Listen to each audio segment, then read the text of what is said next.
Bom dia! Hoje pode ser um dia de uma notícia de paz. Trump está se encontrando, é o anfitrião de Putin no estado americano do Alasca, que os americanos compraram dos russos em 1867, por um pouco mais de 7 milhões de dólares.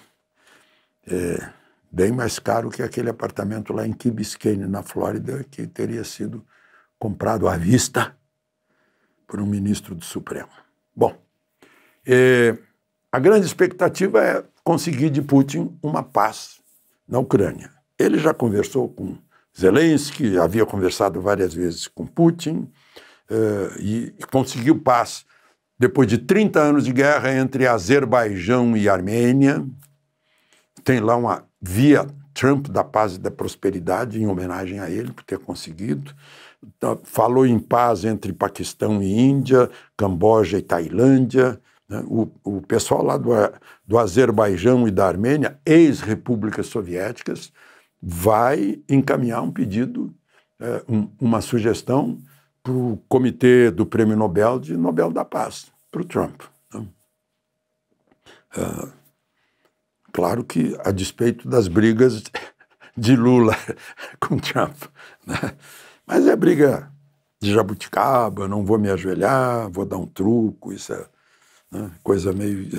Eu acho que o mundo está achando tudo muito estranho, assim, a linguagem diplomática do chefe de governo e de Estado do Brasil. Mas, enfim, aguardemos o resultado lá no Alasca, é muito importante, porque a guerra na Ucrânia, que foi resultado de uma invasão russa, né, por causa de províncias onde há etnias russas, fala russo, até dinheiro russo, mas está dentro da Ucrânia, já teve lá os problemas com a Crimeia, né, ali é uma região complicada. Né.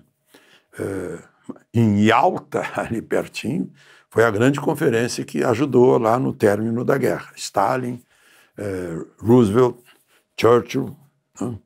Bom, mas voltando a essa questão Trump e Brasil. Trump está se queixando, uma da perseguição a Bolsonaro, né? E outra, ele diz que o Brasil sempre cobrou muita taxa contra os Estados Unidos. Lula já disse que não, que o Trump está mentindo e tal. Então a gente está com essa história nesse pé. Mas eu queria falar de uma outra questão também com vocês, porque vocês viram aí, né? Esse sujeito lá em Minas Gerais que matou um lixeiro, né, porque o caminhão do lixo estava atrapalhando a passagem dele. E ele ameaçou a motorista do caminhão do lixo, já com uma arma na mão, uma pistola. E sabe de quem era a pistola? Da mulher dele. Sabe quem era a mulher dele? Quem é a mulher dele? Uma delegada de polícia. Ele estava com a arma da delegada de polícia, mulher dele, e se sentindo o poderoso. É um sujeito de 47 anos, que é uma montanha, a gente vê que ele está cheio, está bombado de academia. Os jornalistas chamam ele de empresário, não é empresário coisa nenhuma. Empresário é o Jorge Gerdau e o Johan Peter, Antônio Emir de Moraes, né? Ele é comerciante de bebidas, né? Sem nenhuma... Adoro os comerciantes de vinhos, por exemplo, né? Mas, enfim, o sujeito deu um tiro, já que o caminhão estava dificultando a passagem dele, ele passou, mas deu um tiro no peito de um dos lixeiros e matou o lixeiro, que tem família. E ontem foi a audiência, mais uma audiência com ele, foi confirmada a prisão preventiva dele, porque ele tem um passado de agressão, registro policial de São Paulo. Ele já é uma pessoa violenta. Eu fico pensando, né? Como é que um sujeito desse... certamente ele não tinha porte de arma. A corregedoria está investigando, inclusive, a atitude da mulher dele, que já alegou que não sabia de nada. Certamente alegou que ele pegou a arma sem ela saber, essas histórias aí. É uma coisa horrível quando a gente vê um caso desse.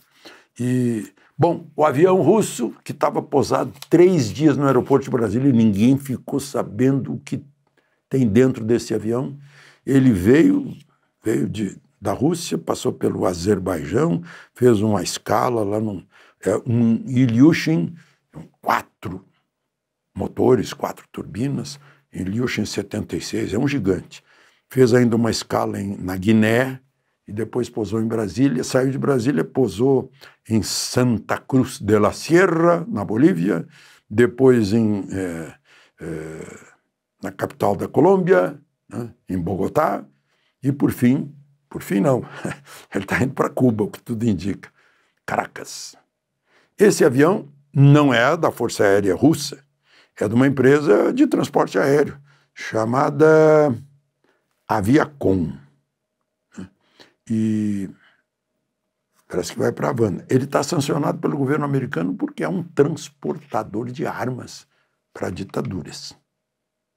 E passou no aeroporto de Brasília 3 vezes, no registro da ANAC, né, segundo a Aerdim, não tem nenhum registro de carga, né?